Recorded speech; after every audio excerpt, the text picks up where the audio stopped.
What's up, YouTube? Welcome back to the Crypto Kindness channel. My name is Jeff, and today we're going to be talking to our boy Jack Levin about XEN Crypto. Now, he is, he's getting his beauty sleep in. It's 8 o'clock in the morning out in Hawaii, so he's got to get rested up. He's got to get ready to go. So he's going to be a couple minutes late here. So I'm going to wing it and spit at you off for a little bit until he goes ahead and joins us. So please hit me up with some questions. Please, jump into chat here. Anything I can do to chat with you. One of my favorite things to do is always let me know where you're from. It really is fascinating to me to go through the chat and see how connected this world is and how these crypto projects, whatever it is, whether it's Zen, whether it's Hex, whether it's Polygon, doesn't matter. It brings people together in a common space. So always enjoy seeing that. Got a lot of people here already this morning coming in. Good morning, Zenians. Let's go, Zenians. There's a lot of enthusiasm, a lot of excitement surrounding Zen right now. And one of the biggest challenges I'm having is it's all happening so fast that it's like, I don't even know where to start right now. I'm getting all these DMs and these people reaching out to me saying, hey, what about this? What about this? What's next? And it's like, yeah, there's a lot coming, but right now we just need to focus on what's here. And that is Zen minting, XeNFTs. Yeah, we got staking NFTs coming. There's a reflection token next that is coming. And of course, everybody's excited about the layer 1 and some of the burn mechanisms that are going to be implemented for that and potentially how that affects price. So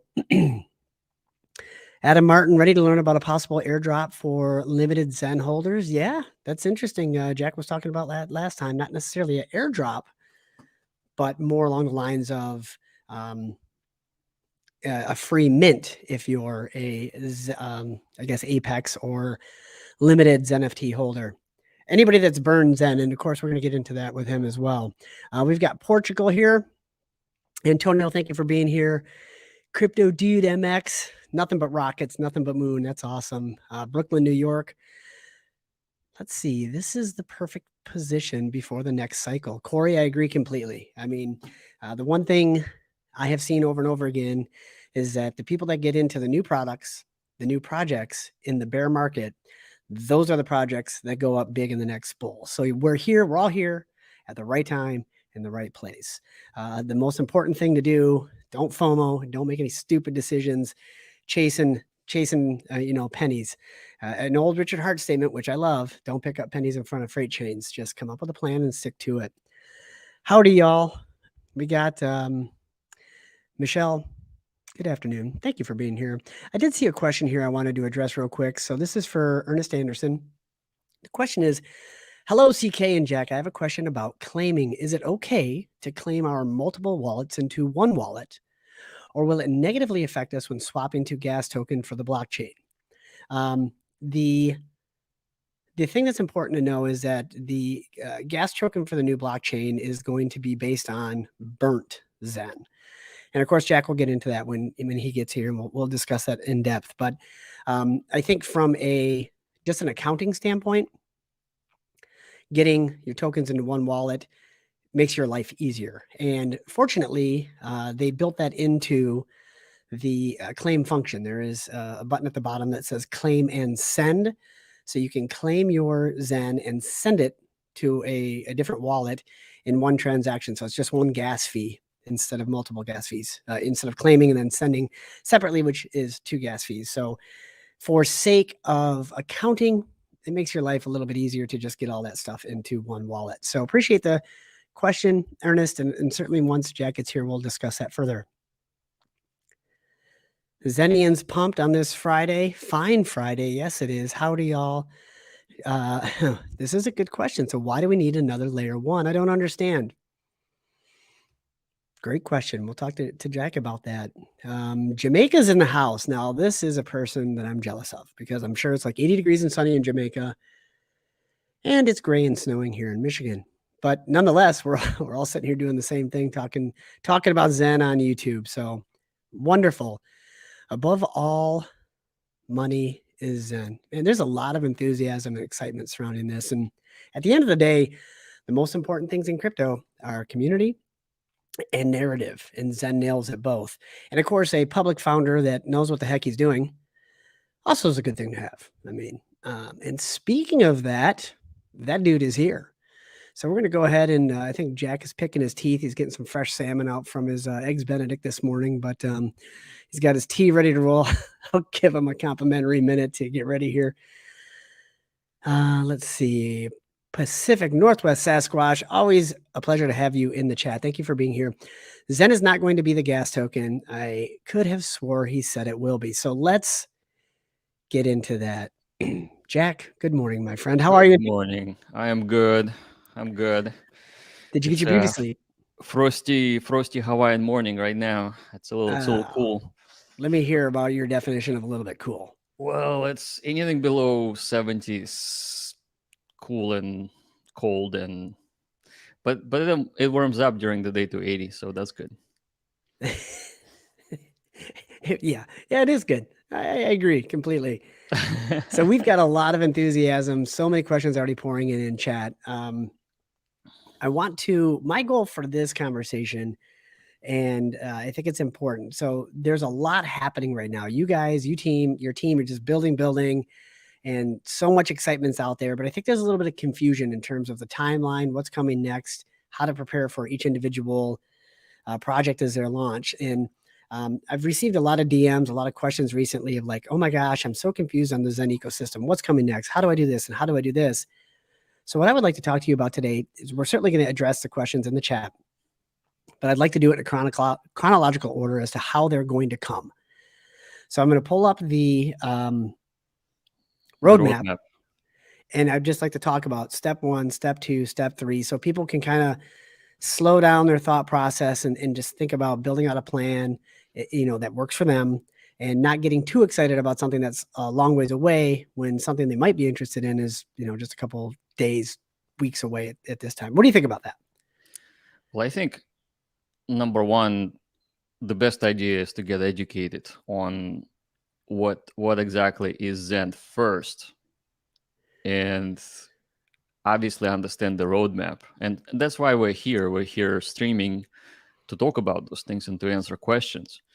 And there's some projects that have been mostly finalized, and then there's a few more that's coming in that are not finalized, and we're soliciting information from community to see what other great ideas the community has and incorporating it into the future projects that are coming down. Now, we wanted to have a roadmap so that people understand what our vision is. So I think understanding the vision, understanding the basics would be a really good idea right now. Okay, well, kick it off. That's a great way. I mean, that's a good point. So what are the basics as you see them and the key fundamentals that people need to understand? Well, I think the key fundamental is to, I guess, going back to Zen education by Zen Tzu, is that Zen is ultimately a disinflationary token. It's very inflationary short term, and then disinflationary over the long time, mimicking the aspects of Bitcoin.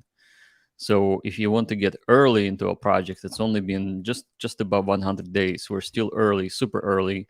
We have Zen, which is the building block, and then we have the projects that we're building vertically on top of Zen ecosystem. Now, Zen is a horizontally scaling solution that's touching everybody. It lowers the barrier to entry into crypto, into Zen ecosystem. And this is the most basic thing you can do. You can come with a wallet, you can start your mint, understand exactly what mint is, because some people don't even know what minting is. Sure. And also know very critically the difference between buying, trading, and minting. So Zen you can get for free. You just pay gas to the Ethereum ecosystem. Nobody's taking your money. Our team is not taking your money. There's nobody else on the other side besides the blockchain. So the blockchain generates Zen for you through the minting process based on the formula that's immutable inside the contract. So that's the number one fundamental aspect. And we call it horizontal because it lives on 10 different chains. It can get into the wallets and pockets of people very, very rapidly. And the goal here, obviously, is to grow the ecosystem. Now, Zen, in this particular case, becomes this self-custodial token of exchange in the future that will be plugged in into other projects built on Zen. And Okay. besides us building it, obviously, Phoenix token is getting finalized right now, which is a third-party token that is using Zen and creating different staking opportunities for generating yield with Phoenix. Now, what we have done since launch, I would say that we launched a more complicated project on top of Zen, which is the vertical integration. So Zen is horizontal. Just imagine an infinite, almost infinite line that's growing. And when I say infinite, because we want the network effect. We want people to Yeah. get in, understand different chains, understand the very basics of the blockchain.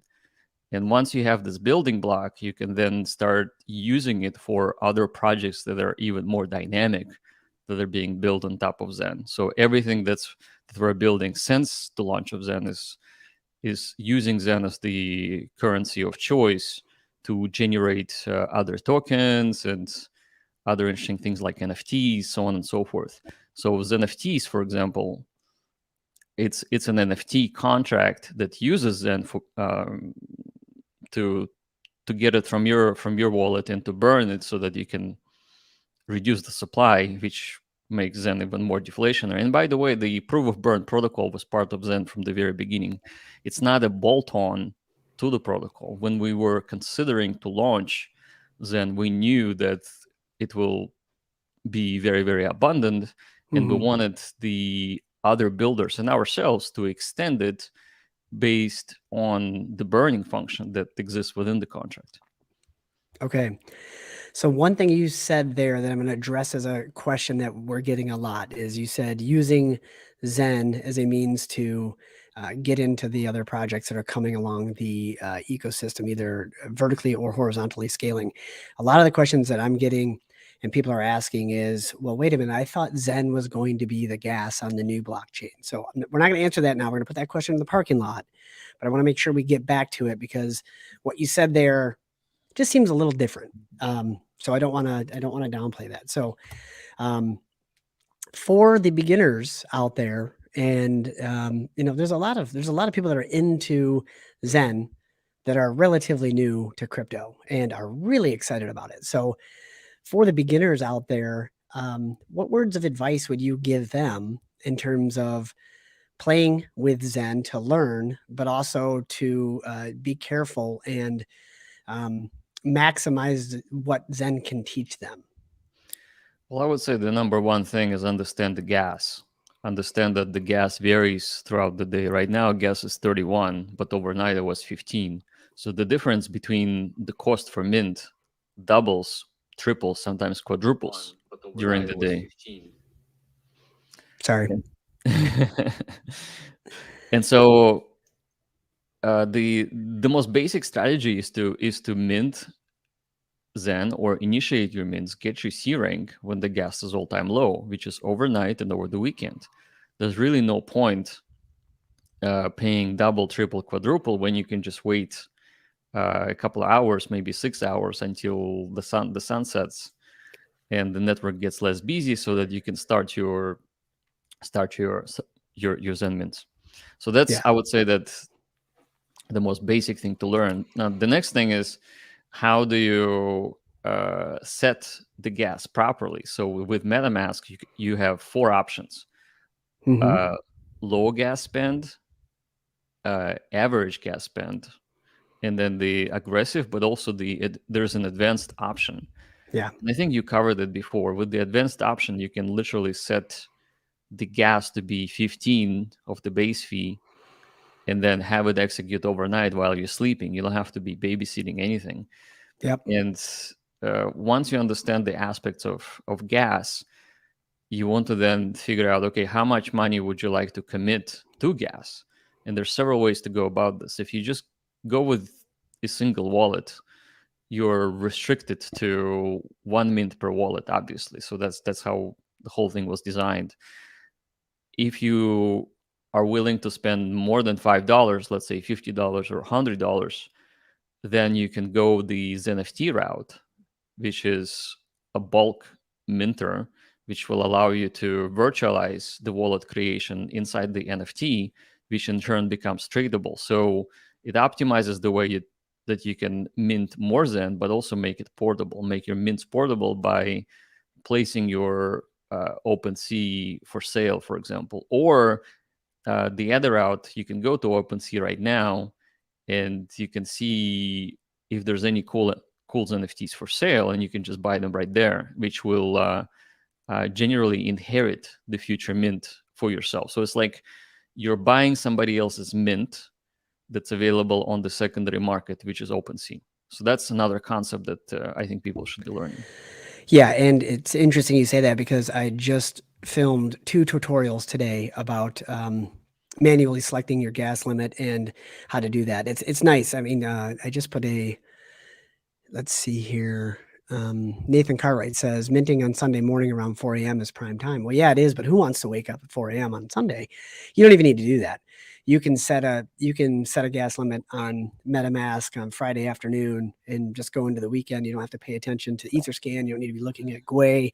It'll just handle itself when it hits that number. Important thing to know, though, however, is if it doesn't hit that number, it could put a pending transaction in your wallet, which kind of freezes your wallet until that transaction goes through. And you need to know how to cancel those transactions in a cost-effective manner, not just hitting the cancel button, because that's expensive. And I did a tutorial as well on how to do a transaction replacement or a nonce swap. So those are coming like in the next 2 to 3 hours. So people can watch that later this afternoon and learn what we're talking about here. Do you see my dog behind you? I do. I was going to ask if that's Xen Inu. Is that going to be our next meme or the first meme on the new Xen chain? Yeah, it's one of the Xen Doges. It's true. It's a Xen Doge number 1. There's 3 actually. There's 2 giant 90-pound dogs, and then there's the smaller one that's only about 15 pounds, the one that we just adopted. Yeah, that's the Xen Doge. You got to have a Xen Inu just because Inu is like in everything. Although that was the last cycle, you got to come up with a new dog name for the next bull run and kick it off. Sure, I think Inu is very much oversold right now. Exactly. As a concept and as a word. All of the above. Yeah. So let's jump into, unless there's anything you want to elaborate there or any questions that the audience has. And Ryan Torres, thanks for being here. Always good to see your name in the chat. Ryan, of course, encourages everybody to smash the like button. If you're listening today and you think this is of interest, please consider retweeting, getting the word out there. Certainly, Jack, if you do that, about 1 billion people see it. And I'll tell you one thing that I see as bullish is the number of people that are listening to us right now. We're up to almost 150 people. I bet there's going to be 200 plus by the time we're done here. And that's just a sign, we're in the bear market still. And there's this much interest on a random Friday afternoon when there's really not a lot going out there. So let's see. Yeah, I'm gonna retweet also. Nathan Cartwright says, yeah, Xen Inu. Hex McKenzie says, I create extra wallets to get a gas limit so XeNFT doesn't block my actual one. Yes, that is very true. It's operate in silos. If you want to do a transaction where you're not worried about freezing your wallet for anything else, just send the gas, create a new wallet, send the gas amount you want, whatever that's, a half ETH or something, or less, 0.1, whatever you intend to mint, and then create your gas limit transaction. And then it doesn't matter if it doesn't go through in 2 days, 3 days, 5 days, or anything like that. I think I've actually had one go through 7 days after the fact, and only because I forgot about it. I was like really happy. I came back. I was like, oh, look, another XeNFT. How'd that happen?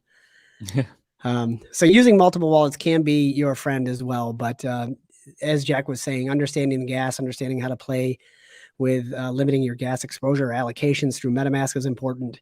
And, all of these things, it's all part of learning in DeFi. And what's nice about Xen is you can do it. And you don't even have to do it on Ethereum. You can go over to BSC and do all of these same things, do all of these same actions, and learn at a 10th or 15th of the price. Nice. Looks like we got some Russians in the chat. Oh, really? Yeah. I'm just over here rambling. So if you see, oh yeah, I have no idea what these people are saying. Yeah, bring it up. I'll translate. Are they So insulting me? no. He says so the last word is my name. Um, Okay. last two words is Mr. Jack, and he says um, Russian crypto. I don't know how to. It's a slang, Okay. kryptonic. So he says Russian crypto team, I guess, is welcomes Mr. Jack. Русские криптаны приветствуют мистера Джека. Okay. There you go. That's how you say it in Russian. Yeah. Nice. That's cool. So crypto wings, bridges cause high percentage of hacks. Yes, that is certainly a question we're going to get into. We're going to talk about atomic swaps and bridges and stuff using Stargate protocol. We got a lot of stuff to talk about actually. So I'm going to quit running my jaw and let's get into something. So I'm going to share here my screen. I want to pull up the roadmap and get into what we can kind of expect, where things are in the build.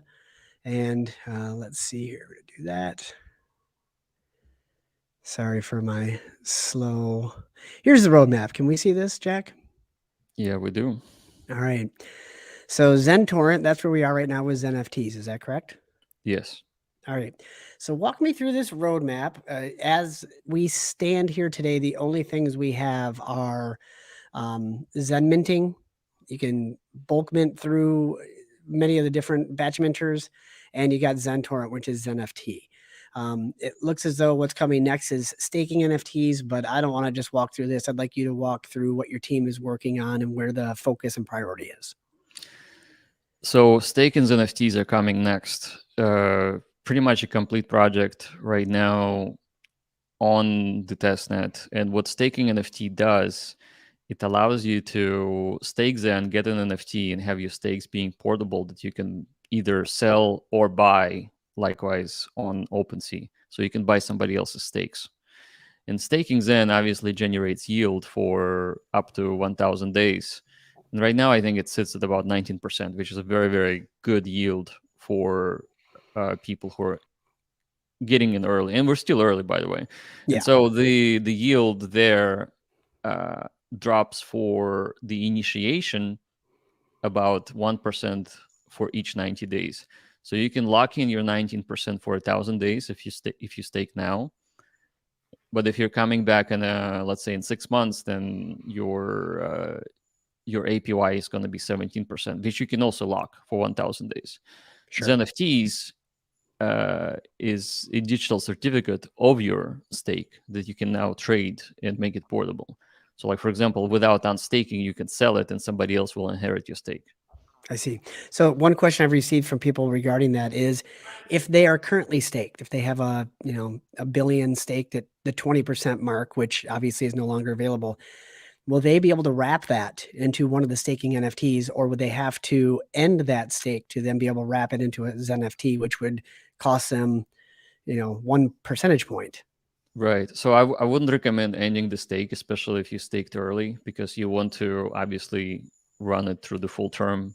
Unfortunately, you cannot wrap it into this NFT because the way that this NFT has been designed, it embeds a virtual wallet inside this NFT where when you stake now, you're staking it with your real wallet, which is not portable unless you give out your seed phrase, which then it will be portable for everybody. Yeah, we don't want to do that.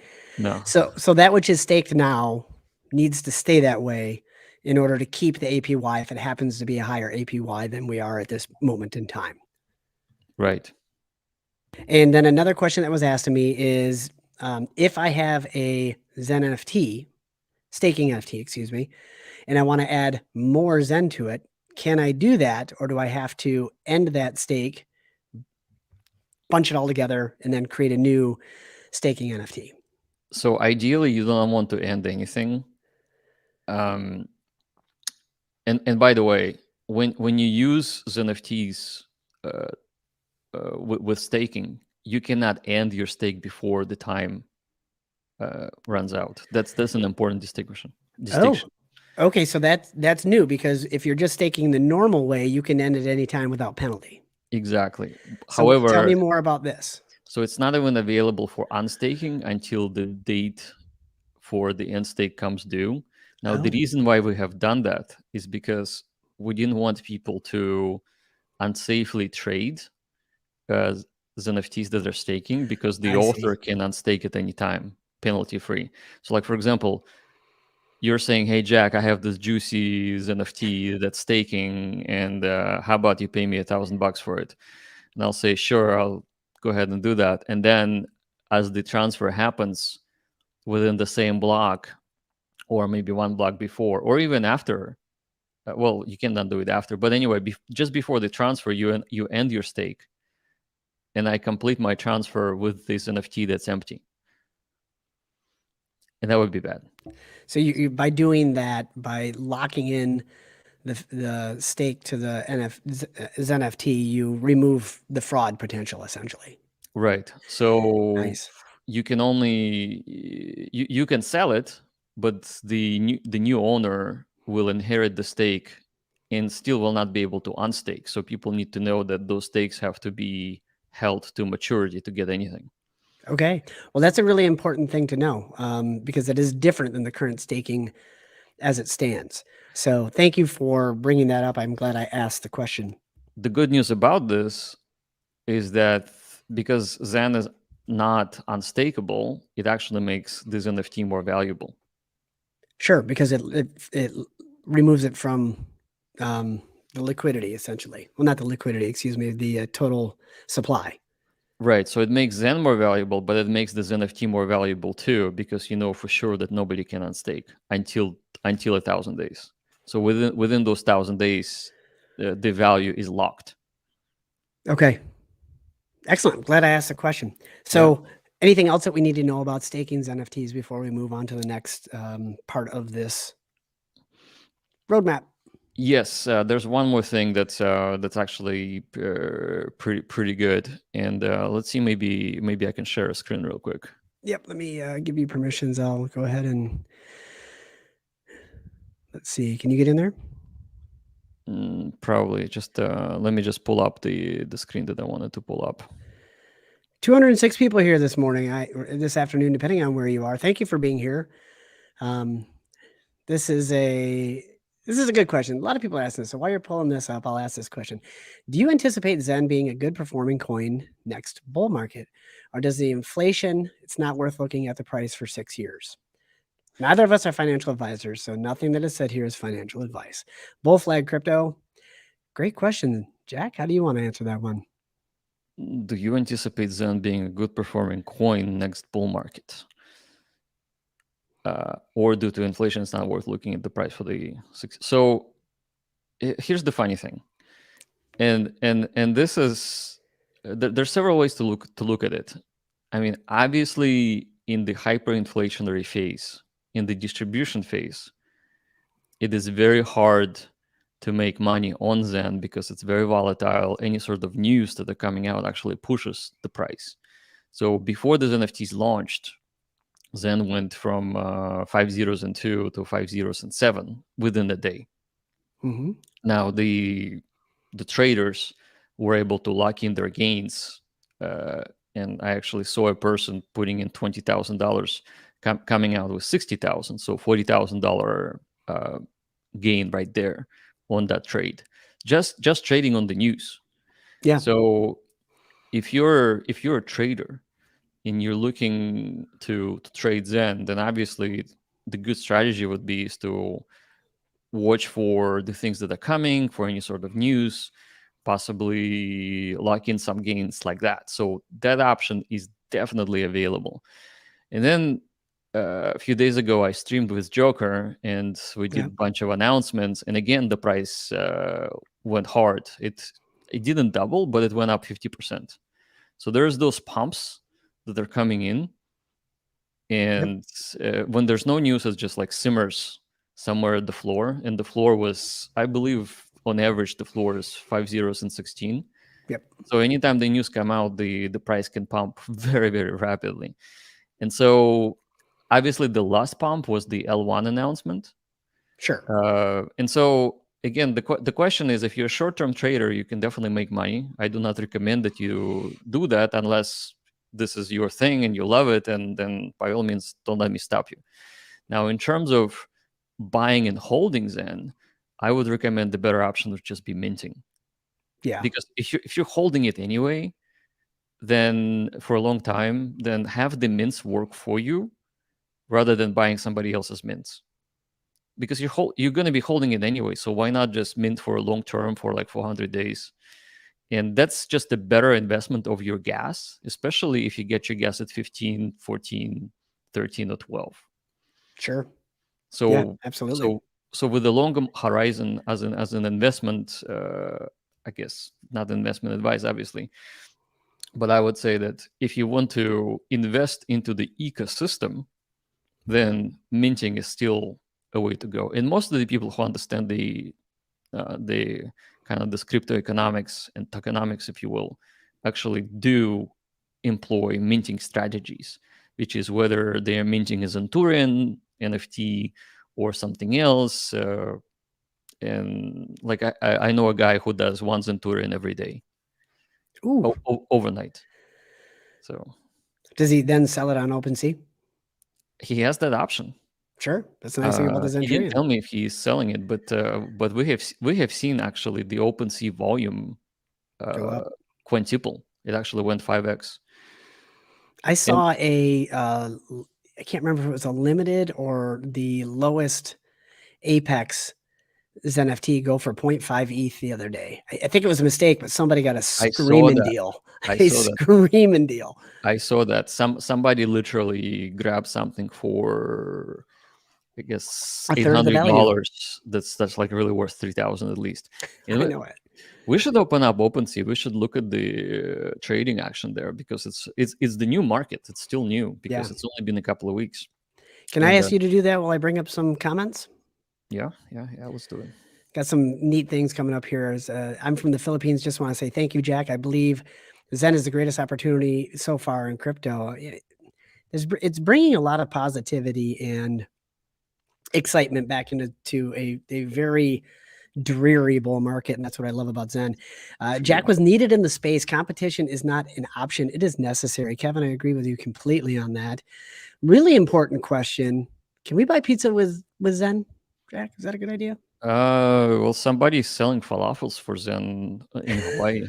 Nice. So, I don't know about the pizza, but falafels are definitely available. Is that your child? No, it's actually a friend of the family here. That's awesome. So he's accepting Zen for falafels. So we're taking a look at OpenSea here. No one's buying pizza with Zen yet. I feel like I want to do it just at some point, so that way in 6 years when people are like, "Can you believe there was some idiot that bought Zen with a pizza?" I'd be like, "Yeah, this guy. Here to teach you what not to do, people." Yeah. So this is OpenSea, and when I wake up, I look at few numbers. So I look at the total items. So this first one is 9,000 NFTs, which is pretty great. Then I look at the owners. So you can see that it's about 3,000 owners. Yeah. And it looks like on average three NFTs per person. So it's actually pretty good. It's not like people are finding it haphazardly. Whoever gets into these NFTs, they're actually want to get a few of them. Yeah. Now, one thing I want to ask about that 9,000 number, that's not 9,000 for sale. That's the amount of NFTs that are on the blockchain. Is that correct, or am I wrong? You're right. It's the total NFTs created on the blockchain. Now 462. You can see it right here. 5%. They're listed for sale. And the floor price has gone up quite a bit on those.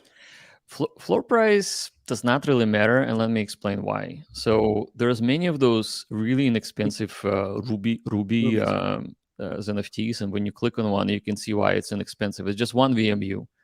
One VMU means one wallet. And those guys are extremely cheap to create. It's about like $10 to make it. That's it. So because there's most of these NFTs are of the Ruby class, you can see that the floor price is being dominated, and that's why I don't usually look at the floor price. What I look at? I look at the activity. So yeah. Well, what's interesting is I for one of my demos, I went to mint a Ruby today, and because Gwei was like 70 at the time, it was going to be $47 to mint that Ruby. So, at some point in time, a 0.007 ETH buy on a Ruby could be a darn good deal. Right. So let's take a look at the last sale 5 minutes ago, literally.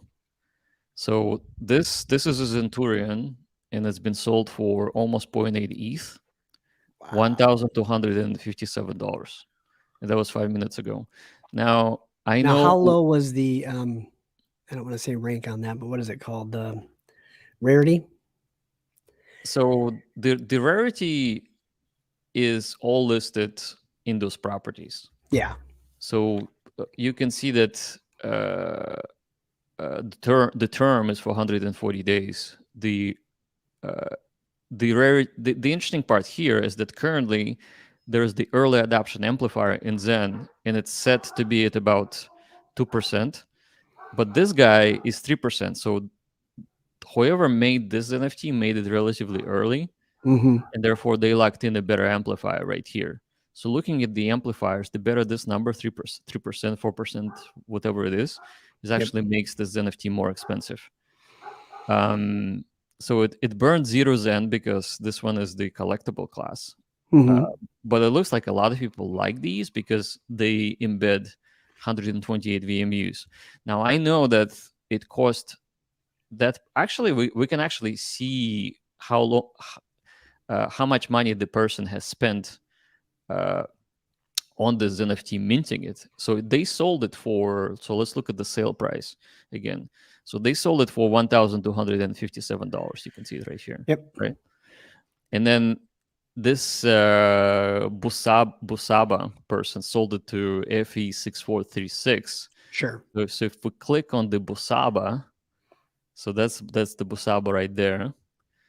Okay. And looks like he has another one right here. And this one Yep. is Sapphire. A bunch of other NFTs. So clearly this person is an NFT collector. Now let's look at the let's look at the Etherscan to see when they actually minted that NFT. Oh, that's the wrong thing. Actually, so registered right there, boom. So that's, and then we look at the ERC 721. So let's see when they really minted that Centurion. So you can see that it looks like they've been minting, and in some cases they've been buying. Yeah. So you can see that this person sold the same NFT 11008 and 7 minutes ago. So if we click here, we can actually see that this is the amount of dollars that has And been it's a transferred. little small for me. What was that? How much? What was the Gwei when you did that? 1,256. So it's the same as the as we saw on the OpenSea. And so if we go back and if we look at the token ID, so I actually found it right here where he minted it. So he minted it 20 days ago. So he was the XeNFT OG. Now let's see how much money he paid for it, right? So that's interesting because he spent money to mint it and then he sold it. We know how much money he made. Right. Now let's see how much it cost him. So we click in here and let's try to zoom in. So this is the mint cost, $554. And you can see this NFT is the same ID.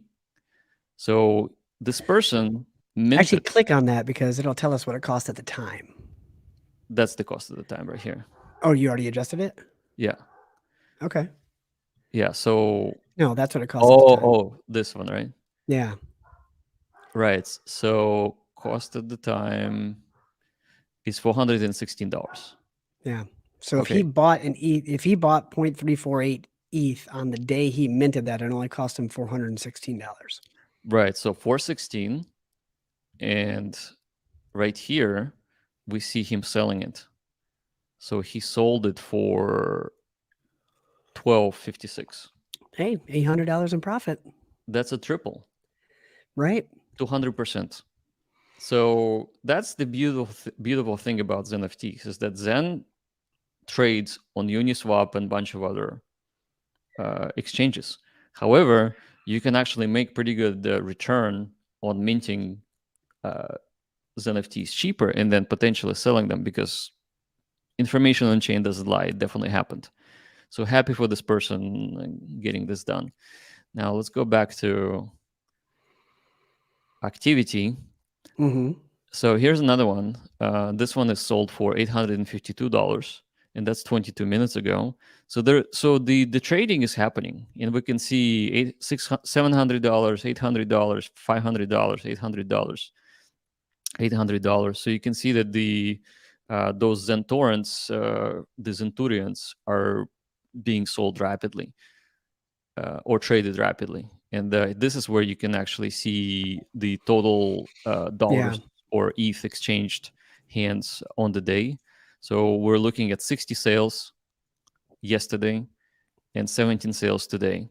But days before, it was like 10, 10, 6, 7, 5. So you can see that those gray bars jumped. Yeah. So this is a very interesting way to look at the ecosystem from the perspective of the NFTs. And then if you guys are getting into NFTs and trying to uh, uh, learn more about it, then what better way of doing this than minting this NFT with your gas money and then not necessarily needing to buy it. You can then put it up for sale and see if people buy it from you. Yeah. Yeah, it's it's a risk. You sell it today, and who knows what the price is going to be tomorrow. But some people are using this as an opportunity. This gentleman made $800. Maybe he turns that $800 into a limited NFT, and he buys 250 million Zen plus minting. So it's a way he was able to trade up because he took advantage of getting in early. I mean, there's a lot of ways to play this game, but just as you said earlier, you can get wrecked trading. So be careful. Any decision you make sure you're okay with either outcome and make sure you consider both possible outcomes. Yes, when the money is leaving your wallet, consider the chance that you will have less of it later. I like to consider the chance you might have less later. That's really funny. I like that. Okay, so that's fun to look at, and the beauty of the Zen NFTs, it also adds another liquidity source to Zen, Right. outside of just selling on Uniswap or Matcha, 1inch, any of these decentralized exchanges. This gives another way to essentially trade a future. Right, right. So you're embedding the value of Zen inside the ZenFT, but you can start trading it tomorrow, regardless of how long the duration of Zen is. So it makes long duration Zen futures tradable in the NFT form embedded into a different token. Very true. I got to give a shout out to Wings Crypto. I love this comment. Subscribe button. Crypto Kindness is our Anderson Cooper for the Zen family. I wish I had Anderson Cooper's like beautiful gray hair. That guy's a sharp dude. But nope, you just get my fancy hats. But thank you for the compliment. I do appreciate that. We've got a lot of positivity in the chat here today, and I really like that. Zen Futures, I'm gonna curious. Zen Futures already to 105 day. It's not a game. Huh? There you go. It's true. It's not a game. So let's jump into the roadmap again, unless you're looking for something there. Ooh, Nope, how nope, much? nope, no. I just wanted to show this one. This is a very rare Apex unicorn Yeah. that's set for sale at $1 million. Well, time will tell. Maybe that guy wins. I hope he does. Yeah, and I believe because he burned 10 billion Zen, Mm-hmm. it has at least $20,000 at today's Zen price embedded in it. So it's a little stretch to buy it for $1 million because somebody just paid 20,000 to make one. Yeah. But who knows? Yeah, that's very true. Yeah. The longer it goes, the more the likelihood becomes a potential reality. Yeah, but hey, I mean, like, what if it sells? Like somebody can just accidentally, well, accidentally or not, maybe they would be making the right decision or wrong decision. We don't know. But if I add it to my cart right now and I press the buy button, and if I have $1 million of ETH, then somebody will be very happy, right? And I could do Yeah. it by accident. So make sure that always pay attention to what you're doing on MetaMask. Right. Yeah, that's very true. All right, I'm going to bring up the roadmap again here. let's see where to go this route. So next thing to discuss is XeNFT lending. So we've got lending and the flash loans coming. This is something that's not getting talked about a lot because it doesn't have like the sexy appeal of the layer one or the next token, the reflection token, which we'll get to. But let's walk us through the XeNFT lending, what that's going to do for the ecosystem, who can play that game if they want to, and potential timelines. So lending is basically an idea that you can use this NFT as collateral to borrow the value of embedded Zen from this NFT. And obviously, it's a complicated protocol. Currently, we have some examples with MakerDAO where you can put your wrapped Bitcoin or wrapped ETH and borrow against it. And so, similarly, where we're thinking to create a lending protocol where people are willing to stake or provide lending liquidity and then get APY from the people who are borrowing and using NFTs as collateral. So that's always very interesting, and definitely would make this NFT protocol, the Zen Torrent, more vibrant. In terms of XeNFT flash loans, this was in response to community asking for gasless transactions, where you can borrow a flash loan, again, from the liquidity pool, and then use that money to pay for gas, and then repay the liquidity providers with the Zen that you generate with some percentage, paying the liquidity provider. Yeah. So that's kind of like those two things are similar. Obviously, the NFT flash loans is for something, it's mostly for gas, whereas NFT lending is to borrow against your asset. So the flash loan is something that is relatively important to talk about, simply because we don't know the price of Ethereum or the network fees in 440 days. And that can go up significantly. And that is the downstream risk of the larger, any minting that's out 300, 400 plus days, especially the larger VMU mints, the Zenturion, as you were discussing there earlier, having 128 VMUs, that takes a lot more gas to claim. So, I mean, there's a couple thought processes. Again, none of this is financial advice, but thinking long term, when you're minting, whether it's batch minting or doing XeNFTs, might not be a bad idea to, whatever you spend on the XeNFT, also buy that much ETH and just put it in your wallet for your future claims or mints, whatever we're calling it. So that way you have it available and you're buying it today while ETH is still relatively inexpensive. Something to consider, or, hopefully the team will have the XeNFT flash out. But what do you expect in terms of, it's hard to calculate now or even know, but like what type of fee would that cost? Is it 50% of the Zen that's in the, let's just call it XeNFT? Is that what it's going to cost you to be able to unstake that? Or is it all just going to be relative to the price of Gwei at the time? It's completely relative to Gwei. No way to know. If Gwei is 1,000, obviously it's going to cost you 100 times more than, for example, initiating the mint. Gotcha. So impossible to know. Impossible to know.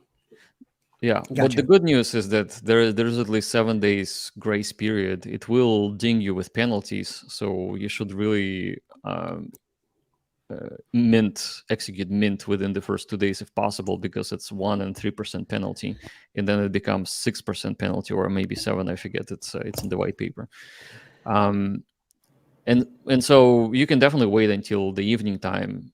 Like, don't jump into the high gas when it comes due. It just makes no sense, because you do have, I think, 24 hours completely penalty free, and then you have 1 or 2 days where the penalties are really, really minimal.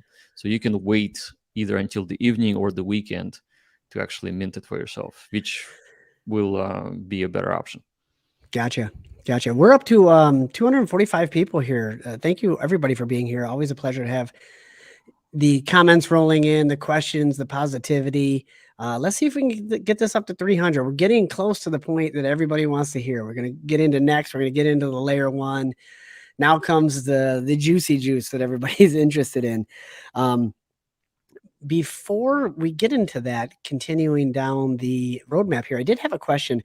I remember at one point, a couple months ago when we were talking, you had mentioned something about a proof of work NFT, putting old miners to use. I don't see that on the roadmap. Is that an idea that y'all just decided, nah, maybe not worth it? Or It tell was me about that.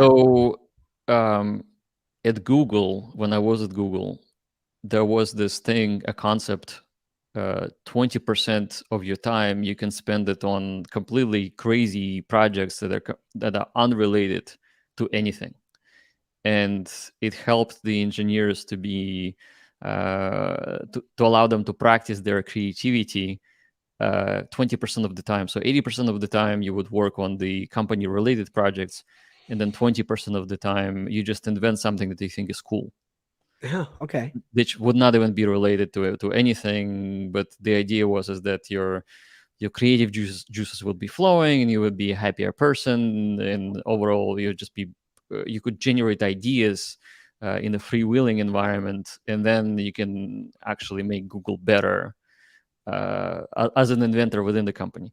And so this situation and the idea of the proof of work NFTs was a cool idea, and I kind of spent about 10 or 5% of my time thinking about various alternative ways to burn more Zen, to make it more interesting for miners.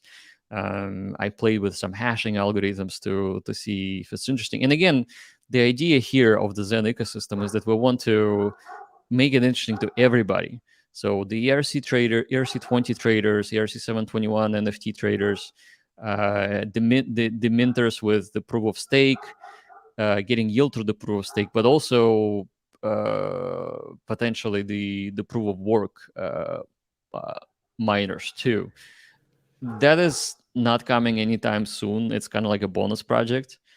Once we get most of the core things out there, and there's a lot of work that needs to be done, and obviously it can come, but it's just like there in the cloud right now. Okay. But it's not really on the roadmap because it's more of a pet project than anything else. Yeah, it was like a concept exploration idea. Nice. I want to give Joseph J a shout out. Hello, kindness. Hello to all. I hope everybody's having a great day. Joseph has been providing some fascinating statistics about Zen on Twitter on a daily basis. So if y'all aren't following him and you're interested in the Zen ecosystem, look up Joseph J. I don't have his Twitter, but basically, if you just type in @Joseph, he'll pop up. Thank you for being here, Joseph. A pleasure. Been seeing this question a few times, and since I don't understand it, we'll let you explain to this gentleman. Zen Protocol is an Ethereum 2.0 block validator. True or false? If true, does it mean Zen's market cap grows on ETH validator rewards?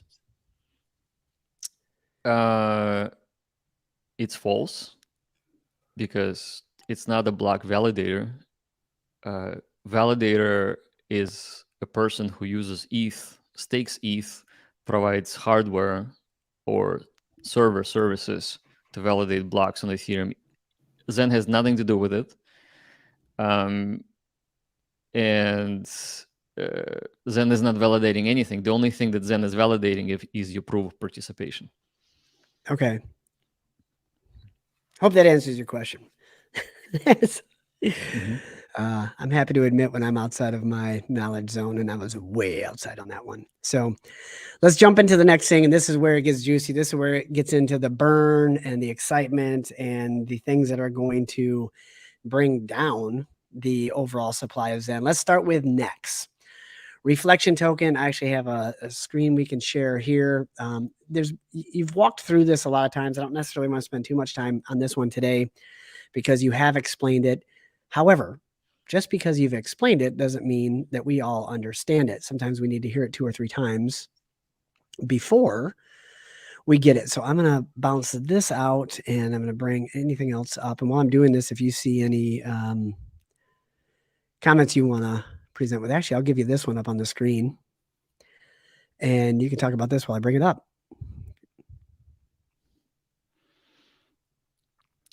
Shanghai coming out this March. which will allow folks to unstake. Well, I think this the question is whether it will impact Zen. I think it will impact Ethereum one way or the other. So it could make Ethereum cheaper, who knows, or it could make it more expensive. It really depends on the market, so it's impossible to predict. Okay. Another one I want to jump into: will the Zen chain be more or less decentralized than, let's say, Ether BC? I'll just say today's Ether BSC. I would say we're following the Polygon example, so it will be as decentralized as Polygon. Okay. And Polygon has 100 validators today, and they use a selection mechanism to add validators randomly from the pool of validators that want to participate. And so this sort of randomness allows the network to be somewhat decentralized. And of course, those validators have to do the right type of validation. They have to be online. They have to perform their duties, and that's how they get their yield. And that's how they will get yield on the Zen chain too. Gotcha. I like some of these that are in here.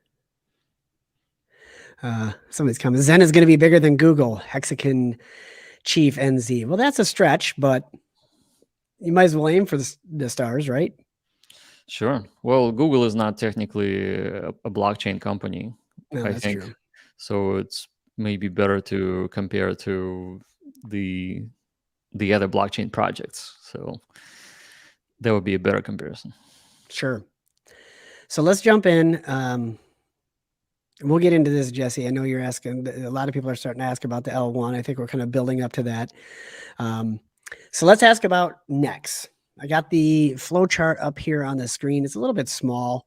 Let's see if there's a way I can make that bigger. Do you want me to just take it all the way? We don't really need to get into really deep dive here. I think there's really three things we should talk about Nexonomics specifically. Okay. So the Nexonomics of Nex is that there's 100 million Nex. So it makes, in its cap supply, so it makes Nex more like a diamond compared to Zen being cash. And you will be able to use your Zen quote unquote cash to generate and mint Nex for yourself. But the generation phase is tricky.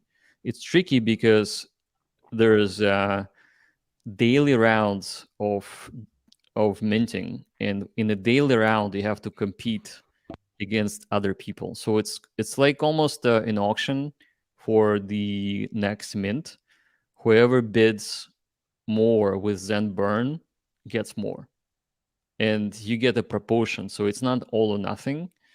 If you have 1,000 people participating and they all burn their Zen, then the algorithm within the smart contract will be allocating shares that at the end of the day will turn into next mint.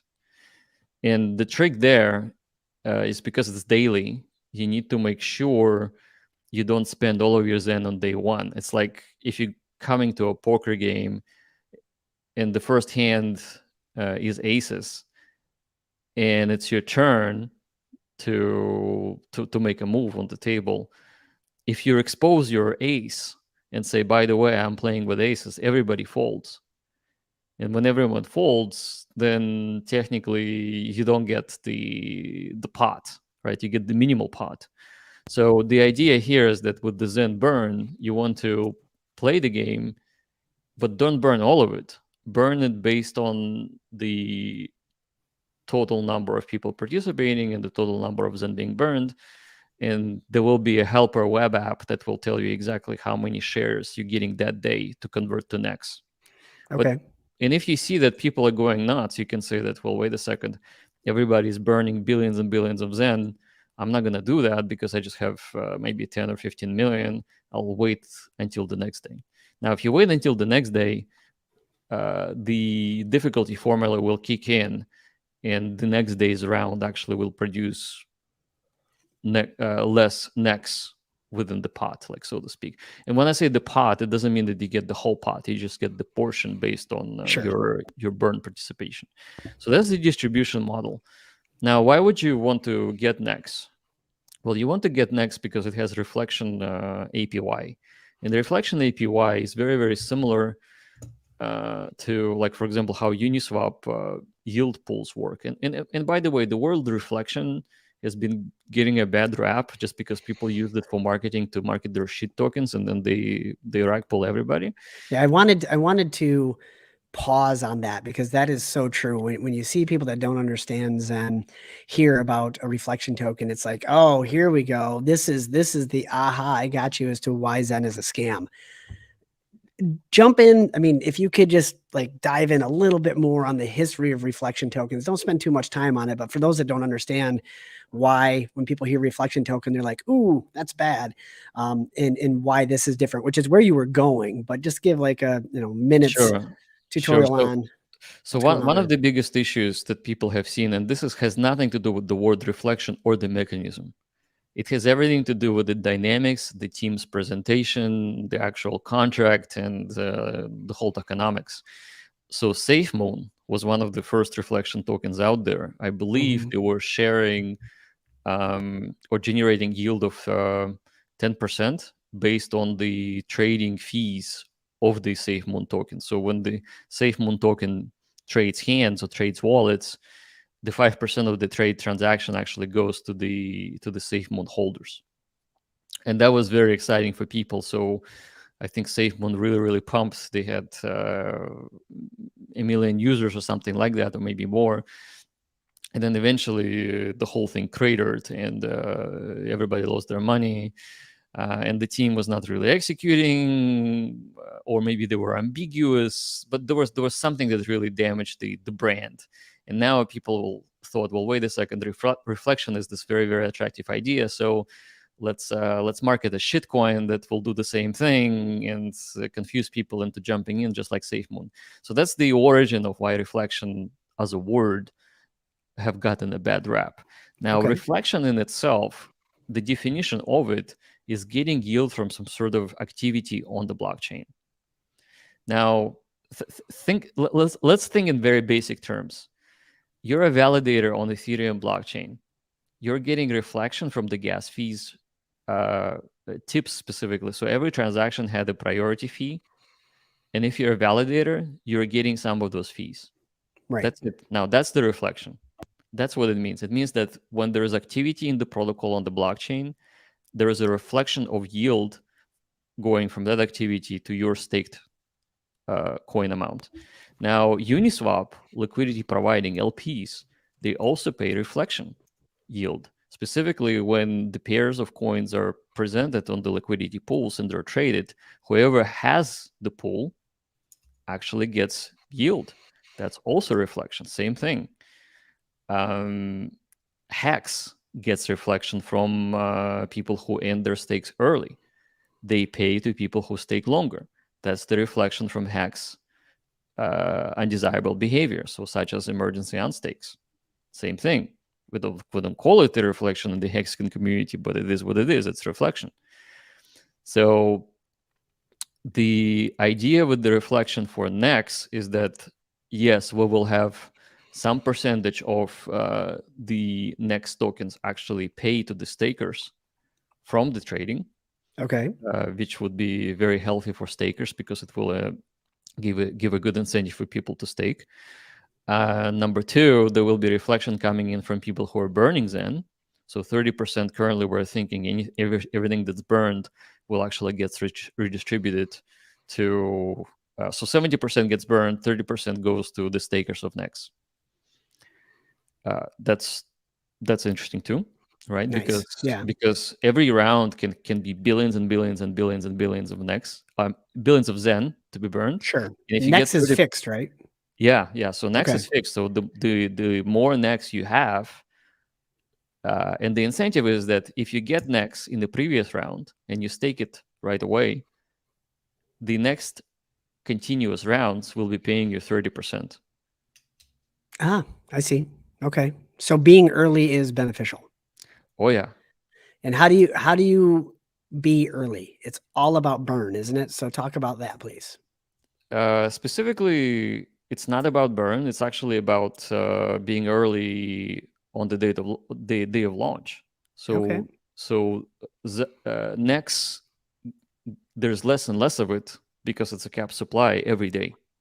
and we're thinking to use kind of like a reverse exponential function, where you get on the early days of the protocol, you get more of the 100 million cap, more of it. Like you're gonna get like maybe 50 or 60% within the first 2 or 3 years, and Okay. then the next the other years at the end of the protocol, you're gonna get uh, a lot less. So being early, first day, first week, first month, first year, that's what means being early, participating early, because you get to acquire next early. And then if you stake it for a long time, you will get the bulk of all the protocol activity as it gets played out. Okay. So And the then, earlier you stake, the more yield you get. sure. Um, so then I want to clarify my question, because I was under the impression, maybe wrongly so, that the way you got Next token was by burning Zen.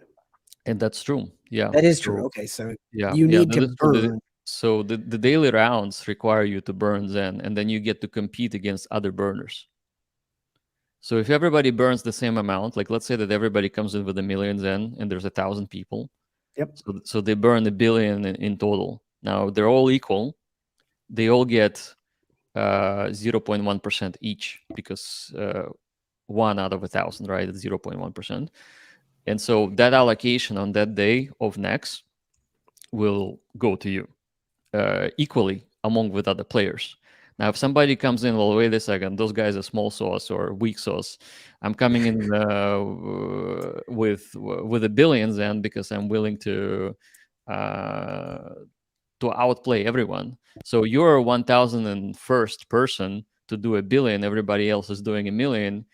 You're 1,000 times larger than they are, so you get the most shares, right? So you get at least 50% of the next spot, so to speak, or emissions, because you're coming in with 1 billion. There's another 1,000 people with 1 million each. That puts you at 1/2 of the allocation for that day. So you get the 50%, Sure. because you were willing to pay 1 billion. Now somebody else will say, well, wait a second, I see a person who put in 1 billion, I'm going to put 5. So you see how it can escalate as a bidding process for the daily emission. So that's Oh where yeah. the game theory is really gets interesting, because you get to see on chain that all of these things are happening, and you would want to play your hand right. Gotcha. So one quick question before we move on there, timelines. We're getting a lot of questions on timelines. So when do you see staking NFT coming to market? I would say really just a few weeks, possibly, and Okay. we'll make an announcement. What, like 2 weeks? Two and a half, 2.5. I'm, And I'm gonna send back 2.5 weeks. oh, nice. Okay, good. That's a good plan. And then what about next? So you had originally said second quarter. That's a pretty big Yeah, window. yeah. Still kind of just being vague there. Are you able to narrow it down a touch more at this point? I can't really narrow it down at this point, because we haven't even touched the code. We're just looking at economics. Okay, that makes sense. So it remains to be second quarter. Okay, and then moving into the layer one, I'm going to kind of do a little transition here. If you burn your tokens for Nex, so whether it's a XenFT or if it's Liquid Zen, which let me ask that question before I go any farther. Will you be able to burn an NFT that say has a 400-day wait period on it for Nex tokens? Yes. So it's not liquid. Right. So we're gonna have mechanics to burn the future mint as well. Gotcha. So for all of you panicking in the chat that you don't have enough liquid Zen, you have a solution, and that's the XenFTs. 273 people. This is amazing. And now we're coming into the thing that everybody's really excited about, the layer one. This has generated so much buzz on social media, and you've been a busy, busy guy doing a lot of streams. So first of all, thank you for taking time out of your day to chat with me. I always appreciate it. Sure. Thank you. Xen Layer 1, you gave a sneak peek to the world of the testnet, of blocks being produced, and people lost their damn minds. And it was exciting and it's fun. And now there is just a ton of enthusiasm. happening. So I'm going to throw this kind of wide open question out there that we are seeing a lot. Why do we need another layer one, Jack?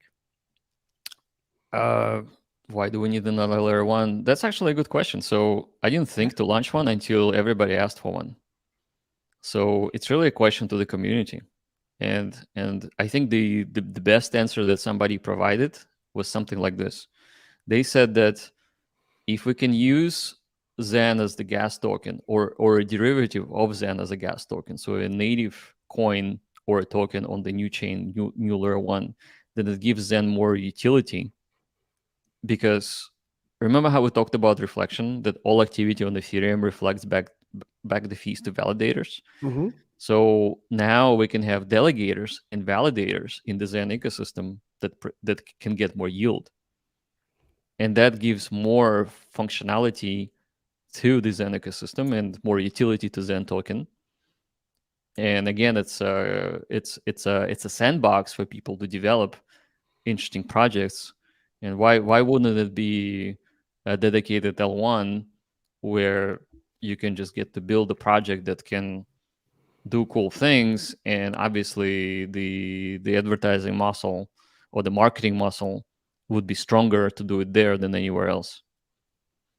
Okay. Now, the other question that I've seen a lot in the chat is it a layer one or is it a layer two? Because you've said a few times that you're basically forking Polygon. Polygon's a layer two. So what does that make the future Xen blockchain? So a sidechain is defined as a chain that syncs up the results to Ethereum, to mainnet. And it also can query mainnet for information and then run a protocol. Now Polygon is not truly a layer two. It's presented as a solution for expensive gas on Ethereum, but it's actually it's its own chain. It produces its own blocks. It can have its own contracts. It doesn't actually need Ethereum. So what we're using is we're using a copy of Polygon to launch our own chain, which will be independent of Ethereum, but will obviously be bridged to Ethereum in all 10 different chains that Xen is on. Okay. Honestly, I don't know if that answered my question, but I'll just go with it. I saw a question up here and I wanted to bring it up because a lot of people that are interested in Xen did come from the Hex community. And Right. certainly there's kind of a pissing contest, if you will, between Pulse Chain and you. I should say Pulse Chain, Richard Hart and you getting this layer one out. And I think there's a misconception that, boy, I really wish I could find the comment, but it doesn't really matter at this point. Somebody said, RH has been developing for 2 years and still has nothing. You've been developing for 2 weeks and you already have this test network up and can get it out sooner. It's not apples to apples, is it? You and I were having a conversation on the phone the other morning and you were saying it's important to understand it's not apples to apples because it's not a system state copy and a few other things. Can you explain that to people? Because it's not the same thing. So Richard wanted to give a copy of everybody's Ethereum tokens, like literally a copy on Pulse Chain. That is the original idea, is that you connect your MetaMask, you change your RPC URL, and all of your Bored Apes, all of your hacks is now on Pulse Chain. So that's a system state copy. What makes this complicated is that Vitalik's team has been innovating quite fast. And so for Richard, it's really a moving target to get the Pulse Chain out.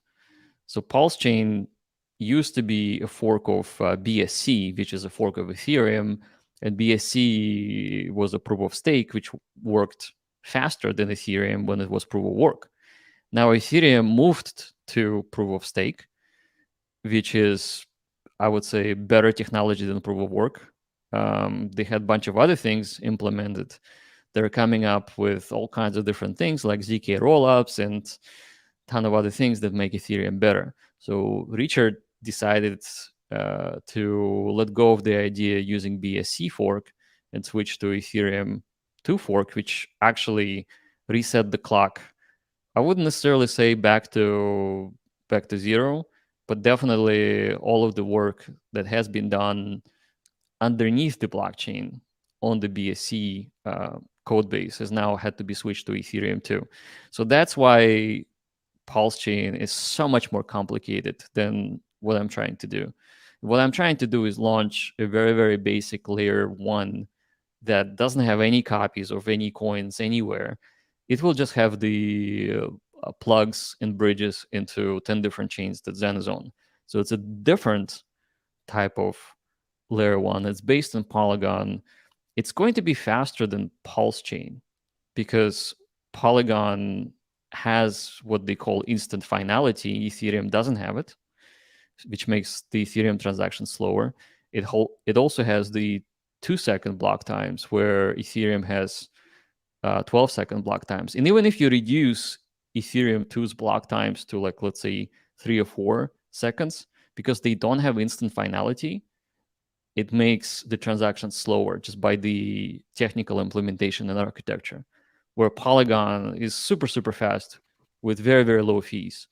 So the Polygon fork is faster than Ethereum 2 fork, which makes me believe that Xen Layer 1 will be faster than Pulse Chain. Okay. Which then brings up the next question. Tony Ballin asks, is this going to compete with Pulse Chain? I believe all chains compete with Pulse Chain. All chains compete with each other. Yes. But I believe in complementary nature of chains. So Stargate guys, for example, the layer 0 protocol, they just love having a lot of chains so that they can actually build atomic bridges between the chains. So I think at the end, we should be focusing on what scales and what's best for consumer. And what's best for consumer is always the choice. Having a single chain that's crap, if that was the philosophy, we would be still using Bitcoin without any smart contracts. And so you could argue that Ethereum is competing with Bitcoin. Is it competing with Bitcoin? Absolutely. Did it make the world better and created more rewards for people who are innovators and people who use their innovations? Absolutely. So overall, we're better when things compete. I wouldn't say that Zen Chain is competing with Pulse Chain directly, but we're all kind of competing against each other, but it forces us to be better overall. Gotcha. Very true. It does force us to be better. So the other thing that's kind of a big buzz is, the original, I will say, assumption was that Zen was going to be the gas on the new layer one. And it has since come out that Zen is not going to be the gas on the layer one. Well, it's Can you walk us through that? Sure. Yeah, I think a lot of people want some clarity surrounding that. Okay. So again, Zen is a building block. And Zen is hyperinflationary in the beginning, and then it becomes disinflationary, and ultimately possibly deflationary with all the burns that we're doing. Which, by the way, we're at with staking and these NFTs, we're now at 15% burn of the total supply, which is actually pretty good. Wow. Yeah. So to give Zen more value, what we would like to do with the new chain is not necessarily transfer all of the inflationary Zen to the new chain. What we want to do is we want to tap into the Zen burn records. Okay. Like specifically, if you have burned Zen on Ethereum, on Binance, BSC chain, on Polygon, then on our L1, you can then come in with the same wallet address that you own, and then execute the mint of the new gas token based on the amount of Zen you have burned on 10 different chains. So it's important to do specifically that for the purposes of making Zen more valuable and having people who are minting Zen to win on Ethereum and to win on Polygon and to win on BSC. Because if people are actually burning Zen to get into the new chain, which is the idea, then it makes the supply gets reduced everywhere else. So it's a good Nash equilibrium, and it's a good game theory to give something to everybody, even to the people who are not participating but just hold Zen. Okay, so for the layperson, which is me when it comes to this type of thing. I look at you've got Xen, you've got XeNFTs, you've got Next, you've got so many options. Sometimes having too many options causes decision fatigue. And decision fatigue leads to, I'm just going to walk away because I don't know which move is the best move. Obviously not financial advice. We got to say that over and over again. But what, in your opinion, is the best way to play this? Is the layer one the way to go? Should we burn all of our Zen on ETH to get as much layer one, or Next? Or obviously, I mean, I should say that you do that all, get as much Next as possible. That'll give you credit for the layer one. Like, decision fatigue is tough, and not everybody understands this quite as in depth. Certainly myself, I don't as well. What would you say to someone that is still learning this? Like, what's the best way to play this?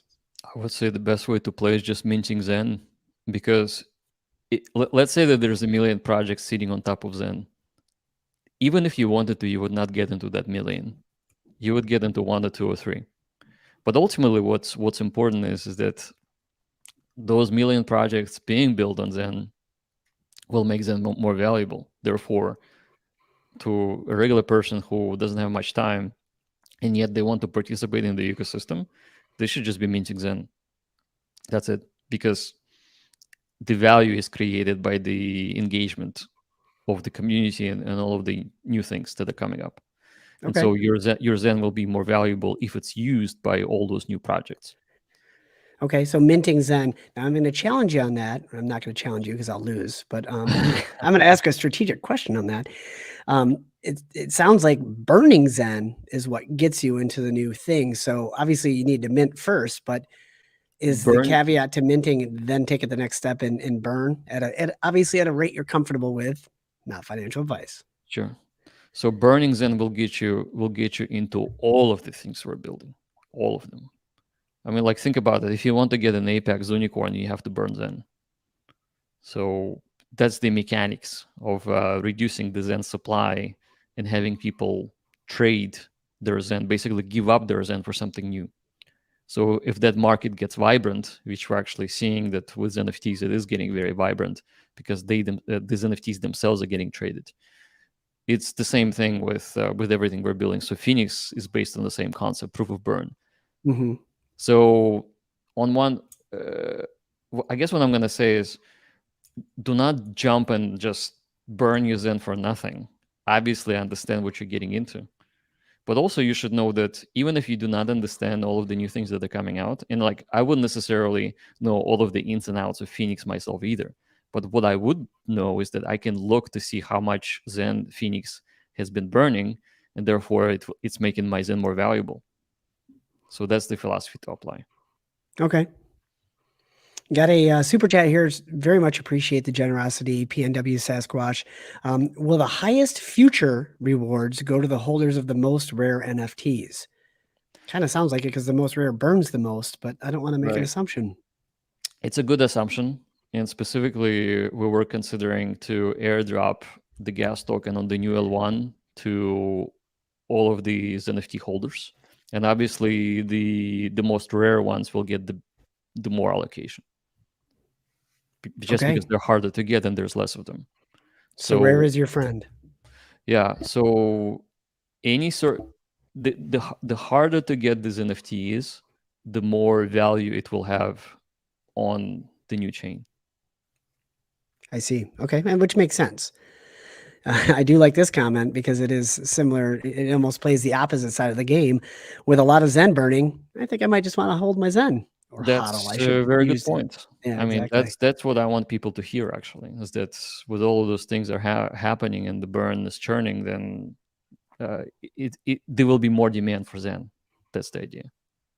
Nice. Okay. Hex McKenzie says, so what will the Zen chain be named? Now here's the challenge. I'm going to bring this up.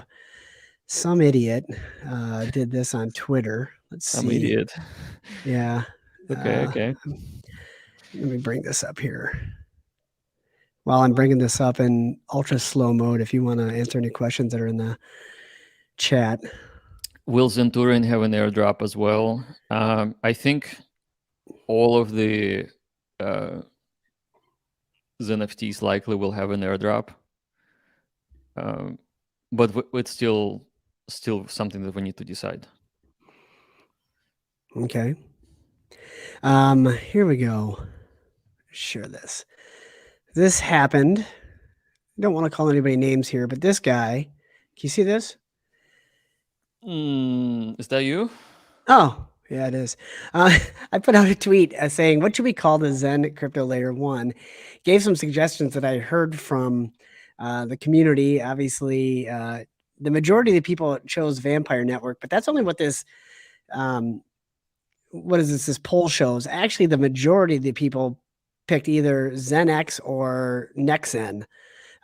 This prism here, I like the idea of this prism here. And a lot of people said, Zen chain. So I need to change my poll, but at the end of the day, I don't think it really matters. I have a sneaking suspicion you might have already named the future. So what do you say to that guy that was putting out ideas for the Zen chain? And what are you thinking it's going to be called? There's no name right now. Okay. Internally, we're calling it just the Zen chain at this point. Okay. So, but we'll probably come up with a cool name. I think Prism Protocol sounds pretty cool because Prism collects multicolor. So, like, depends on where you put the colors in. It comes out as a beam of light that's white, or likewise, if you shine a white beam of light into a prism, it becomes a rainbow. So, having 10 different chains on the end of the rainbow is kind of like a cool idea. So I think maybe our L1 will use the Prism protocol for the value exchange. Okay. But still that's not going to be the name. And then the next question that I saw in here, so what will a gas token be on the layer 1, or if it's not going to be Zen? In terms of a name?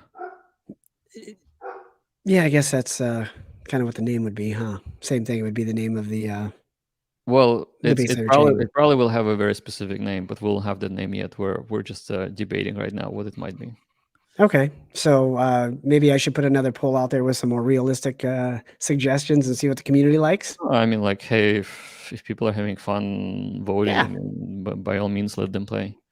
Nice. Okay. So lots of questions surrounding this. I got a bunch of stuff written down here. So for Zen chain, we'll call it Zen chain for the remainder of this talk. The one thing about Zen that everybody likes is the first principles of crypto. Right. One of those being no admin keys. It's kind of hard to do a layer 1 blockchain without admin keys. How does first principles come into play there when you need to potentially update the blockchain in the future? So in this particular case, I think it is almost impossible to say that you do not have admin keys, because if we're the first ones to run the hardware, and if we don't have access to the hardware, then when things break, hard drives break, there are errors, there are network errors. We absolutely need to have the ability to fix it. Yeah. Where the decentralization comes from is from the method in the protocol where you invite other validators that are actually, and you're not necessarily just holding on to all of the validators yourself. Like, you're letting other people to run validation for the blocks and having them stake the gas token, for example, to participate. So that's where the decentralization is coming from. But ultimately, it will be my team that's managing the infrastructure and rolling out new features, because those are important. Like, you cannot just say that, hey, it's an immutable chain that will never change. If is so, that means that all of the new features that the Polygon will produce will be impossible to implement. And so that's kind of stupid, right? So, like, you would want the innovation to happen. Understood. It's a necessary evil. I don't think it's evil. I shouldn't say evil. Yeah, it's maybe not the best way to put it out like, there. for example, like, if you're running a corporation, is the corporation decentralized? Well, yes and no. So it has the investors who can call the shots. Like, investors, for example, the board can fire the CEO if they don't like what they're doing. And that's part of the corporate law, is that you have to have a board of directors that are watching out for the benefits of the shareholders. So in this particular case, likely what we will do is we'll form a foundation that's looking for the interests of all of the gas token holders specifically. Okay. That are somewhat independent. Checks and balances, essentially. Yeah, and it's good. Always good idea to have people check you whenever you have a question. I mean, we all have debates and questions internally, and it's good to have the community that actually can vote on things. Nice. Okay. Is there going to be a governance token? I mean, you just brought up community voting. Is there going to be a governance token? And if so, is there a way to make Xen that governance token? Did not think about it yet. Not Okay. yet, just because we're looking at the technical implementation at this point. Gotcha. Here's another question from PNW Sasquatch. Just want to make sure, and actually, this is a really good question. Once you own a XeNFT and after you mint it, do you still have NFT for things like airdrops, etc.? Yes, absolutely. Though I would say that if it's not minted yet, it has more value. So you'll probably get a bigger airdrop for unminted one. Okay. And I want to dive into that because you had said at one point it's not an airdrop because it's not a system state copy. It's a free mint of some sort. Could you explain that? So a system state copy is not an airdrop either. It's just a copy. A copy isn't an airdrop. That's true. Good point. Airdrop sounds sexy because it makes you feel like you're getting something for free from someone else. But it's not. The system state copy is not the true definition of an airdrop. I think Richard is using airdrop as a marketing term, which I understand. I get it. But the airdrop usually happens is when an organization, like for example, Yuga Labs, they have their Bored Apes, and they were airdropping ape coin that they were themselves minting. So it's something that's moving from their wallet to your wallet for free. That's an airdrop. Now, we can have an airdrop on L1 because we can gather all of the burned Xen, and then or we can say that if you're holding as NFT, we actually will transfer, the chain will transfer to your wallet the gas tokens on the L1. Now that would be a true airdrop because it just shows up on your wallet and the chain gave it to you. It's not a copy. It's actually a new thing that didn't exist before, got airdropped into your wallet. Gotcha. Okay. So that's the true definition of an airdrop. Similar to how Yuga Labs are airdropping ape coins. I see. Nathan Cartwright asks, what type of consensus is XenJoin going to utilize? It's just regular proof of stake consensus with very, very similar to how Polygon is running now and currently Ethereum. So Ethereum has like 50,000 validators or something like that, where we're going to probably cap it at 100. Which leads to other questions surrounding how to be a validator, how to be a delegator. We're not going to get into that stuff now, but I know those questions are coming and the community is interested. So certainly your focus now is the things that are sooner in the roadmap.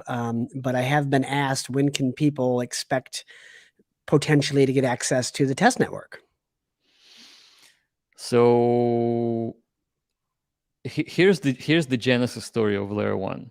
Last week, somebody said you guys should have a Layer 1. And this week, we launched an internal Layer 1. So we're on day 3 of testing it. Once we configure it properly, then we will release it as a testnet of Xen.network. And we will, of course, announce it. But what we need to do is we need to write a system that can airdrop those gas tokens. Nice. Okay. So, Dr. Vey gave a 35 ZAR super sticker. I don't know what ZAR is. Thank you for the generosity. Do you know what ZAR is? It's a South African currency. Right on. That's really neat. Thank you. Mike Willis Jr. also sharing with a super chat. Thank you for being here. Assuming the L1 comes out this year, could our mints claimed in 2024 and or beyond still be burned for gas token? We've already answered that. So if they're within a XeNFT, absolutely they can be. But leads to another question that I've seen, and I'm curious about myself.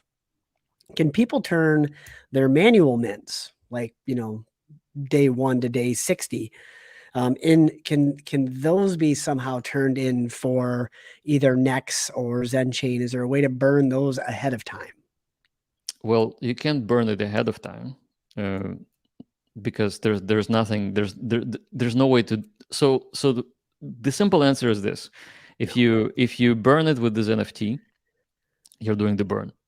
Right. And then we'll obviously be airdropping the gas token to all of these NFT burners and just people who hold NFTs. So that is one answer. The other answer is that we're likely going to have another smart contract on Ethereum that will register your Zen burn specifically without needing any NFTs. And that's up in the air. We haven't decided if we're going to do that, but we can potentially have this new smart contract that does the pure vanilla burn, and then it will record your wallet address matching how much you have burned Zenwise. And then when you go to the new chain, that new chain will do a lookup into that smart contract and say, okay, Jack has burned 1 billion Zen tokens, therefore he's getting like 10,000 gas token on the new chain. Okay. Getting through some more of these questions here. I've had many people ask, when XeNFTs on other chains, sir? It's coming very, very soon. I think we're getting ready to do Binance and Matic or Polygon. Okay. Yeah. Sorry, I'm laughing. I see this question and it's just entertaining me. Can you really trust a founder that doesn't drive a Lambo? I had a Lambo. Well, you wrecked it. We remember that story. Yeah, I sold it. So I think what's better, just owning a Lambo that sits in the garage, or owning a Lambo, racing it so hard that it basically explodes, and then getting rid of it. So I would say my story is a lot more compelling. Just owning a Lambo. I actually had the utility for it, and I put it on the racetrack, and I had the racetrack eat it. Eat it. Yeah, I burned my Lambo. Proof of burn. Proof of burn. Yeah, you were doing that long times. Geez, easy for me to say. Long ago, you were doing proof of burn. I saw a really interesting question here about with any layer one, you're going to need a decentralized exchange, and you need a way to get tokens into that layer one. So hence a bridge. Let's first talk about decentralized exchange. Vampire Exchange sounds pretty sweet. Yeah. Yeah. You can get the VMPX tokens. VMPX. VMPX. Yeah. Vamp exchange. Nice. So are you considering, obviously, as you continue out the build and things of that nature, that a DEX might be necessary, especially if people are building on? This is all stuff Absolutely. that will be coming as part of the ecosystem. Absolutely. We're just going to copy SushiSwap. That's it. So Okay. SushiSwap, I think, is open source. We can just copy it over and boom, you get yourself a DEX. Gotcha. And then what about bridges? One specific question I've had is there's been a lot of talk about bridges. You and I have discussed about bridges are a big risk. And you are a big fan of the layer zero atomic swaps and things like that. For those of us that don't fully understand what the atomic swaps and what layer zero is doing, is there a way to explain it to us and help us understand how that's better than a traditional bridge? So a traditional bridge requires you to lock in your assets on one side of the bridge to receive some other assets on, or the same assets on a different chain. During the lock time, that bridge can be hacked and your money will be gone and you will not be able to get your money back out from the new layer one. That's the issue with the traditional bridge approach. They're hackable and they're also very slow. Now, what the layer one is, it's a protocol, a layer zero protocol that can run faster than Ethereum and faster than any chain, because they're using blocks that are headers of the blocks and not the actual blocks. So it's like Lightning Network for Bitcoin, Layer 0 is like Lightning Network for bridging. Okay. So it's just a far more safe way to do it. It's safer because the amount of time anything is locked in the pool is a lot less, duration wise. And so an atomic swap is something that this new protocol, the Layer 0 protocol, the one that does the kind of like the sliding variety of a chain, does it extremely fast, and it's safer because it doesn't need to like churn within the Ethereum network, doesn't need to churn in the new Layer 1. It just has its own protocol, and both Ethereum and the new Layer 1 will have the API access into the Layer 0. So that's Stargate in the nutshell. Okay. And I like this comment. This is from Ryan and John. Jack, when I decide to do something, it gets done. Levin. Couldn't agree more. Well, I think things should get done. I mean, like, what's the point of? I mean, like, here's the thing: if you're a scammer and you just talk, and then I mean, people were waiting for something to get done and doesn't ever get done, then people kind of know that you're not really a builder. You're just selling marketing. And Sure. unfortunately, in crypto world, selling marketing sometimes actually makes big bucks for the people who are selling marketing. So the right kind of balance need to be maintained between promising people what you can do and actually getting them done. And then you can build longevity for your projects, and you have the community that actually experiences the track record of delivery, and that's Okay. important. Yeah, because we're building blocks not only with Xen but also with all of the community members. Those members are the future builders of the Xen ecosystem or users.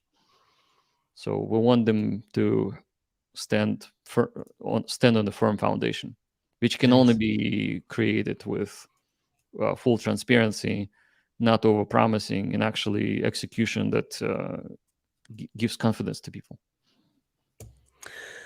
Well, XEN Crypto, building the future today. I like it.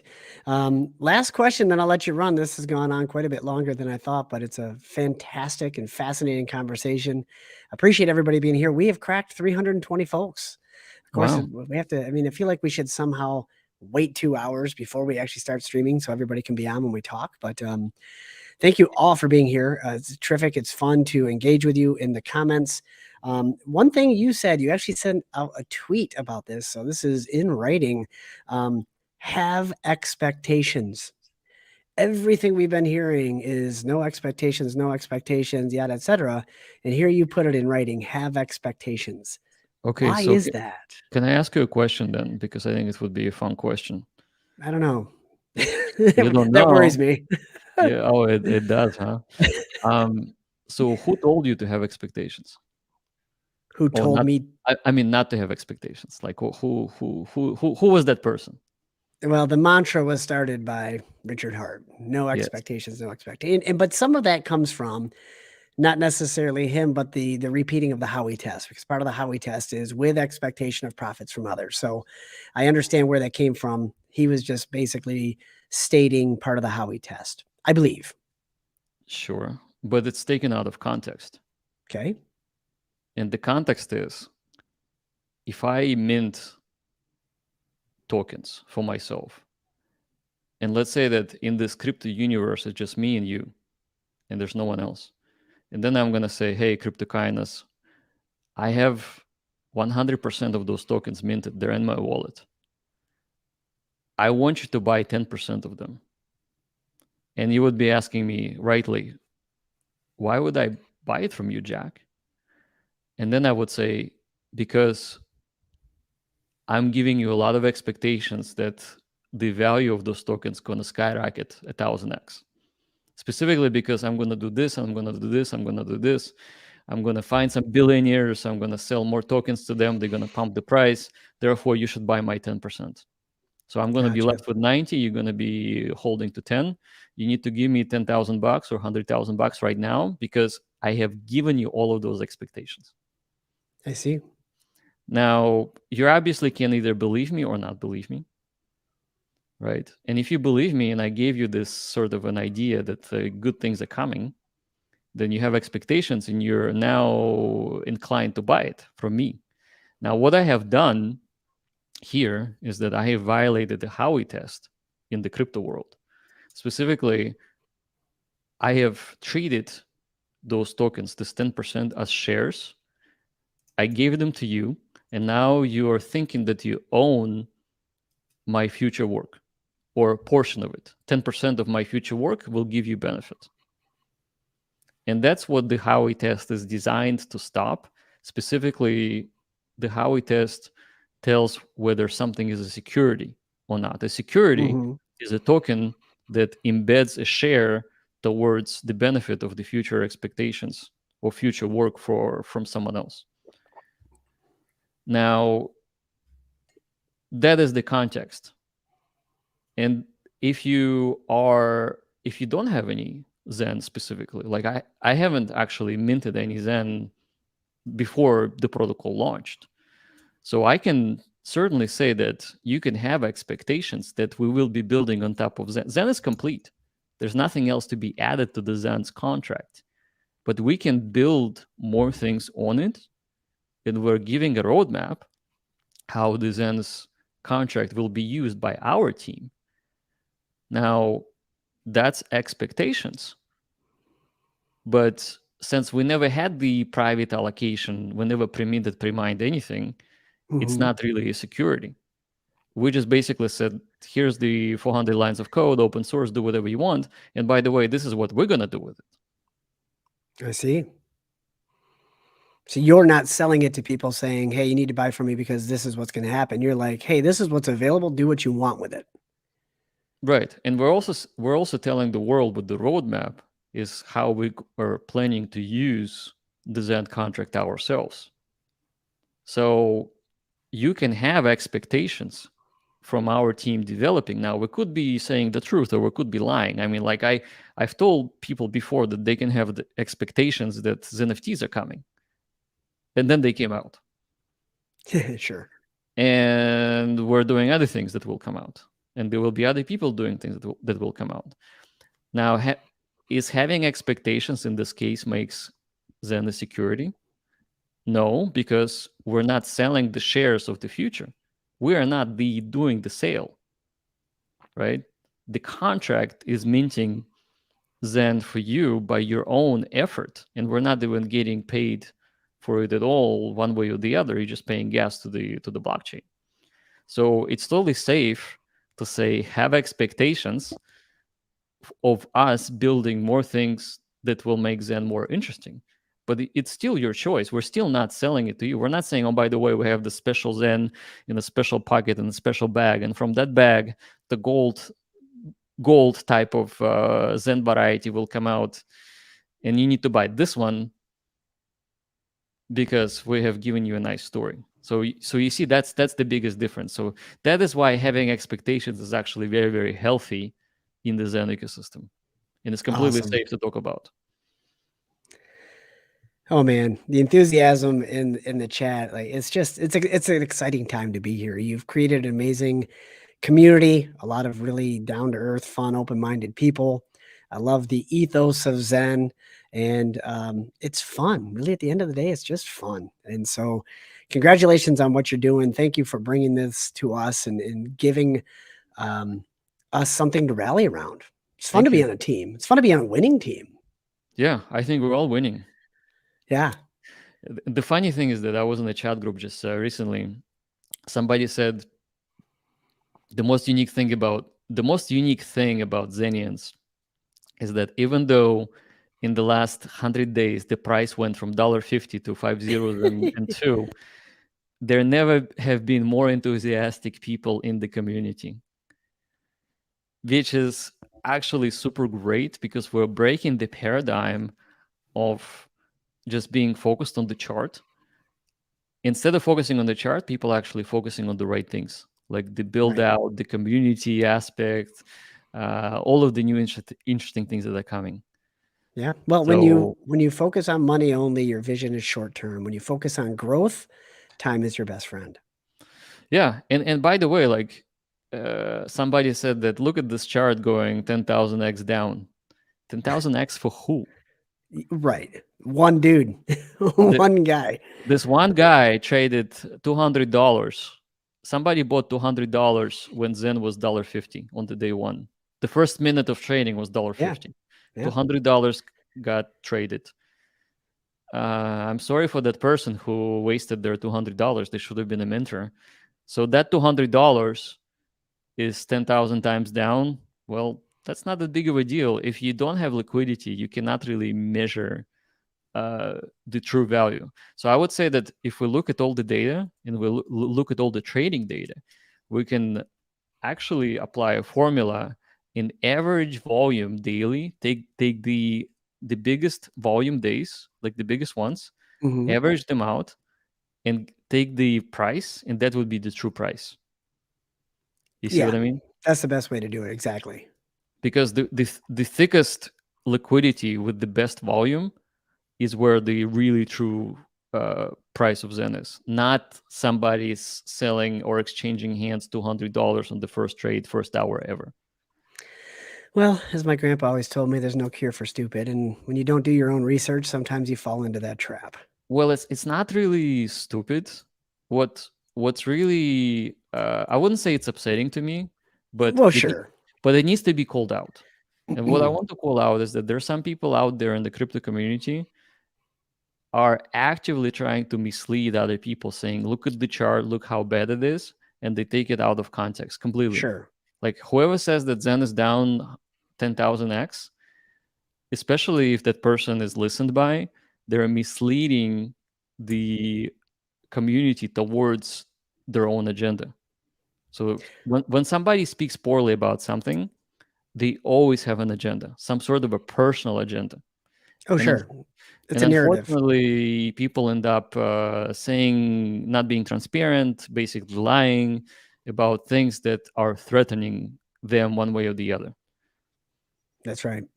It's a narrative, and it's, it goes both ways. Seek first to understand and then be understood. Those people need to ask more questions, and the people that are listening to them spread the negative narrative.